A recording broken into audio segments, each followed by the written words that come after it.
আমার সকল হেদায়েতি ভাই বোনদেরকে বলবো যে সামনে আমাদের সেই রমজান মাস, সিয়াম সাধনা। সেই সিয়াম সাধনার মাস হলো আমাদের পরীক্ষার মাস, ঈমানদারদের পরীক্ষার মাস, সিয়াম সাধনার মাস। আমি আমার রবের সাথে মিলিত হয়ে, আমার রবদানকারী আদম নূরের রবের সাথে মিলিত হয়ে, আদমের জ্ঞান আদম নূরের রব হইতে আমার রবে আসুক, আদম নূরের রব হইতে আমি বক্তব্য দিচ্ছি। আমি বিসমিল্লাহির রহমানির রহিম। সকল প্রশংসা সেই মহান আল্লাহ পাকের, যিনি আমাদের সেই আদি পিতাকে সৃজন করে তার নিজ ভাণ্ড থেকে ফুৎকারে আত্মা দিয়ে জীবিত করেছিলেন, আর জীবিত হয়ে সঙ্গে সঙ্গে বলে উঠেছিলেন আলহামদুলিল্লাহ। আমরাও আজ অনাদিকাল পরে সেই পিতার আকৃতি সুরত পেয়ে, পিতার সেই নফস পেয়ে আমরাও নিজ নিজ কলবের দিকে একবার খেয়াল করে বলে ওঠে আলহামদুলিল্লাহ। আলহামদুলিল্লাহ। অতঃপর যে নবীর নবতে আমরা হাজির হয়েছি, তিনি হলেন বিশ্ব নবী এবং এই ইসলাম ধর্মের প্রচারকারী। সেই নবীর শানে একবার খাস দরুদ শরীফ পাঠ করি, আল্লাহুম্মা সাল্লাল্লাহু আলা সাইয়্যিদিনা মুহাম্মাদিন রাসূলিল্লাহ।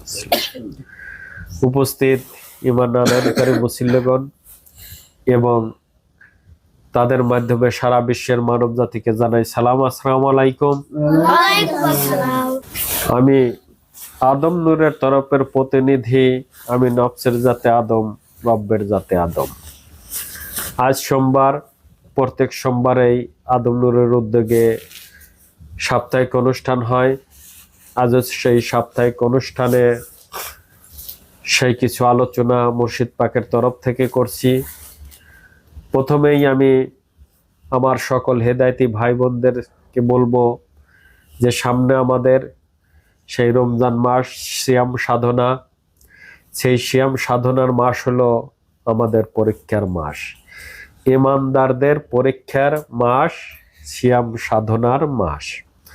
আমরা যাতে এই মাসে সকলেই ভালোভাবে চলি, চিন্তা করে চলি, আরো মনোযোগ সহকারে চলি, যাতে আমি আমাকে সেই অপবিত্রর হাত থেকে নিজেকে রক্ষা করি, সকল পবিত্র জীবনকে ধরে নিয়ে পথ চলি, নিজেকে যাতে সেই পবিত্র গুণে গুণান্বিত করতে পারি। সকলে যেভাবে চলতাম অন্য দিনে, তারপরেও আরো যাতে আমরা সেই ভালোভাবে সেই নিজের রবের সাথে, নিজের মালিকের সাথে, নিজের অন্তরের সাথে নিজেকে খেয়াল করে পথ চলতে থাকি। আমরা যাতে আমাদের সেই স্বীয় দিনকে স্মরণ করে সবসময় দেখতে থাকি। আমরা যাতে আমাদের সেই স্বীয় রবকে সঙ্গে করে সবসময় স্মরণ করে বলতে থাকি। আমরা যাতে আমাদের সেই স্বীয় অন্তর, সেই ইমানি নূরকে দেখে দেখে বলে বলে পথ চলতে পারি। এই জন্য মালিকের কাছে প্রার্থনা করি, হে মালিক, তুমি আমাদেরকে এত সুন্দর করে তৈরি করে দিয়েছো, এত সুন্দর করে বানিয়েছো এবং সকল সৃষ্টির শ্রেষ্ঠ করে আমাকে এই পৃথিবীতে এনেছো। আমি যাতে আমার সেই শ্রেষ্ঠত্ব জীবন, আমি যাতে আমার সেই পবিত্রতার জীবন, আমি যাতে সেই শ্রেষ্ঠ হয়ে তোমার কাছে ফিরে যেতে পারি, মালিক সেই তৌফিক আমাকে দান করো। হে মালিক, তুমি আরো আমাকে সাহায্য করো, আমাকে দয়া করো। আমি যে তোমার সেই তরফের প্রতিনিধি আদম নূরের কাছ থেকে তোমার সেই হেদায়েত গ্রহণ করার ভিতর দিয়ে আমি যে আমাকে সেই অপবিত্রর হাত থেকে, আম্মারার জীবন থেকে সেই মুতমাইনের জীবনে পরিণত করতে চলেছি, আমি যে সেই হুদাল্লিল মুত্তাকিন হওয়ার পথে চলতে শুরু করেছি, আমি যাতে এই পরীক্ষায় পাশ করতে পারি, মালিক সেই তৌফিক আমাদের দান করো। হে মালিক, তুমি আমাদেরকে সাহায্য করো, জ্ঞানে বুঝে এনে দাও। তুমি যদি আমাদের সেই জ্ঞানে বুঝে না এনে দাও, তাহলে কখনোই আমরা সেই জ্ঞানে বুঝে আসতে পারবো না।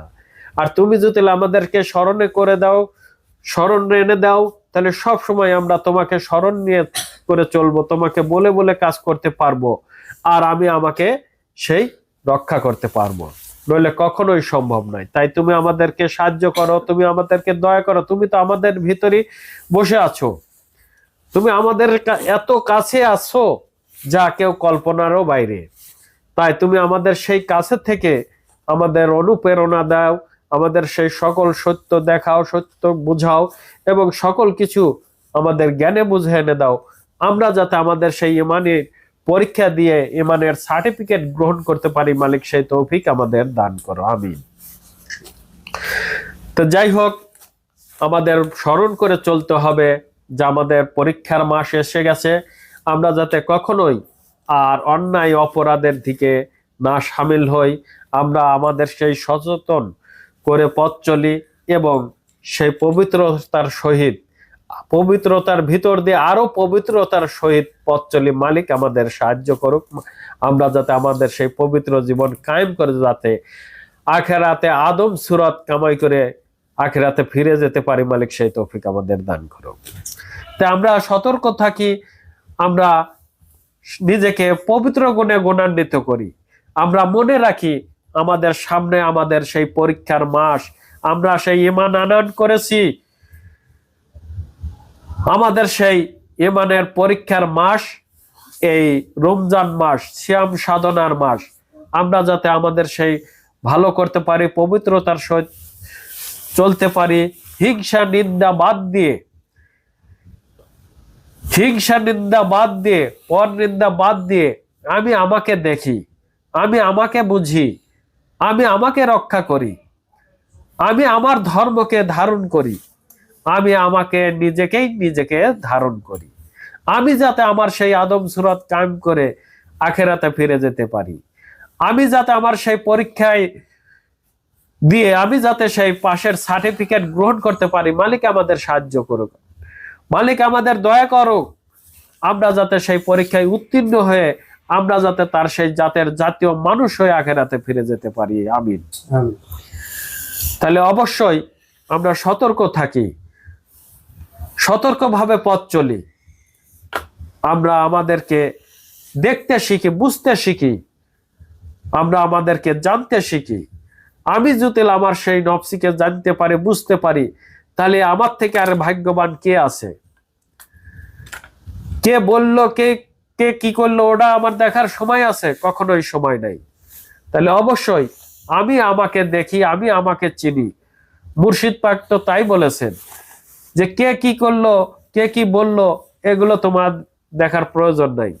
আমি তোমাকে কি দিয়েছি, আমি কি রক্ষা করতে দিয়েছি, কি ধরার জন্য কি দিয়েছি, সেগুলোকে তুমি ধারণ করো, সেগুলোকে ধরার চেষ্টা করো, সেগুলোকে পবিত্র করো। আমরা সেদিকে না যেয়ে অমকে কি বললো, অমকে কি, অমকে এটা, অমকে ওটা, এই নিয়ে পড়ে আসি। তো যাই হোক, যারা আমরা সেই হেদায়েত গ্রহণ করেছি, অবশ্যই আমরা সেই ঈমানের সহিত চলি, পবিত্রতার সহিত চলি। সামনে আমাদের পরীক্ষার মাস, আমরা আরো সচেতন হয়ে চলি, আমরা আরো আমাদের সেই মনের অন্তরকে নিয়ে, সেই বেল গায়েবের নূরের উপর কে নিয়ে, সেই ঈমানি নূরকে নিয়ে, সেই আদম নূরের নফসকে নিয়ে পথ চলতে থাকি। মালিক যাতে আমাদের সহায় হয়, আমরা যাতে সেই পরীক্ষায় উত্তীর্ণ হয়ে যাতে তহাকন্যা হরজতা জিনুয়ার আমিরে আদম নূর মহরত হয়ে আদম সুরাত কামাই করে আদম জাতের জাতীয় মানুষ হয়ে যাতে তোমার কাছে ফিরে যেতে পারি, সেই তৌফিক আমাদের দান করো। সুবহানাল্লাহ বিহামদি, সুবহানাল্লাহ আযীম। সবার প্রতি আমার সালাম, আসসালামু আলাইকুম। ওয়ালাইকুম আসসালাম ওয়া রাহমাতুল্লাহি ওয়া বারাকাতুহু।